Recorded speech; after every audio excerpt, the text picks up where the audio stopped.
اب آتے ہیں ہم ایک اور مسئلے پر کہ جوربین کس کو کہتے ہیں؟ کپڑے کے موزے۔ اگر کپڑے کے موزے آدمی پہنتا ہے تو ان موزوں کو کیا کہتے ہیں؟ جوربین۔ مغیرہ ابن شعبہ رضی اللہ عنہ فرماتے ہیں توضأ النبی صلی اللہ علیہ وسلم ومسح علی الجوربین والنعلین۔ اللہ کے نبی صلی اللہ علیہ وسلم نے وضو کیا، اللہ کے نبی صلی اللہ علیہ وسلم نے وضو کیا، ومسح علی الجوربین والنعلین، تو آپ نے جوربین اور نعلین پر مسح کیا۔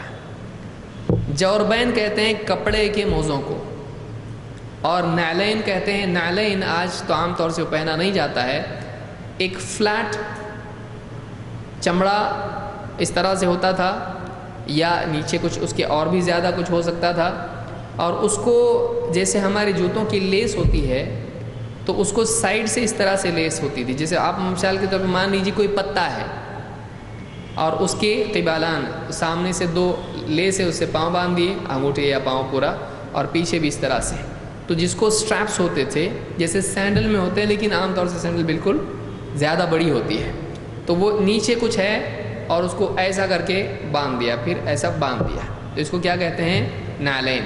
یہ بہت پتلا ہوتا ہے اور زیادہ مطلب چل سکتے ہیں اس کے اندر، اس کو نعلین کہتے ہیں۔ سینڈلس آپ بول سکتے ہیں، ان کو ترجمے میں اس کے لیے کچھ اور لفظ ہے نہیں، اس کو سینڈل ہی بولنا پڑے گا، لیکن آج کل کے سینڈل بہت الگ ہوتے ہیں، تو اس زمانے کے معاملات الگ تھے، اس کو سینڈل کہا جا سکتا ہے۔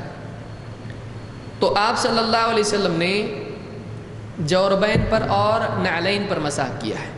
اس سے یہ بات معلوم ہوتی ہے کہ جوربین پر مسح کر سکتے ہیں۔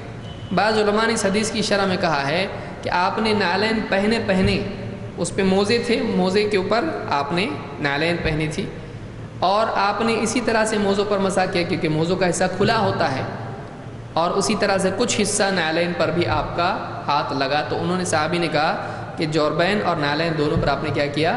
مسح کیا، یعنی آپ نے وہ جوتیاں یا نعلین پہنے موزوں پر مسح کیا۔ ایسا کر سکتے ہیں، جیسے کوئی آدمی اس کی صاف ستھری سینڈلز ہوں، اس کے اوپر وضو کر رہا ہو یا اس کو پہنے ہوئے ہو اور موزے پہنے ہوئے ہو، پورا وضو کرے اور اگر اس پہ مسح کر لے موزوں پر اور کچھ حصہ اس کے سینڈلز پر ہو جائے تو یہ چلے گا؟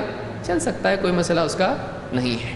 اس کو امام ابو داؤد، ترمذی اور ابن ماجہ نے روایت کیا ہے۔ اس حدیث سے بات معلوم ہوتی ہے، اور ایسی اور بھی روایتیں ہیں کہ ایک آدمی اپنے جوربین پر مسح کر سکتا ہے۔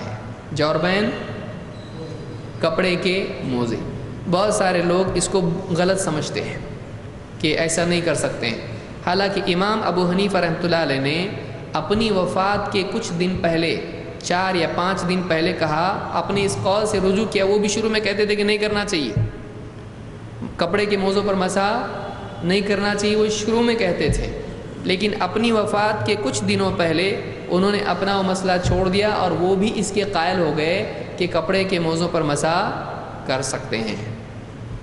تو اس سے، اور یہ ظاہر بات ہے اللہ کے نبی صلی اللہ علیہ وسلم کا عمل ہے، تو ہمارے لیے زیادہ بڑی دلیل ہے، اگرچہ ہم اماموں اور علماء کی باتوں کو بھی دیکھتے ہیں، لیکن یہ مطلب نہیں کہ ہم نبی کے مقابلے میں ان کی بات کو مانیں۔ ہم کو نبی صلی اللہ علیہ وسلم کی بات کو دوسروں سے ترجیح دینا چاہیے۔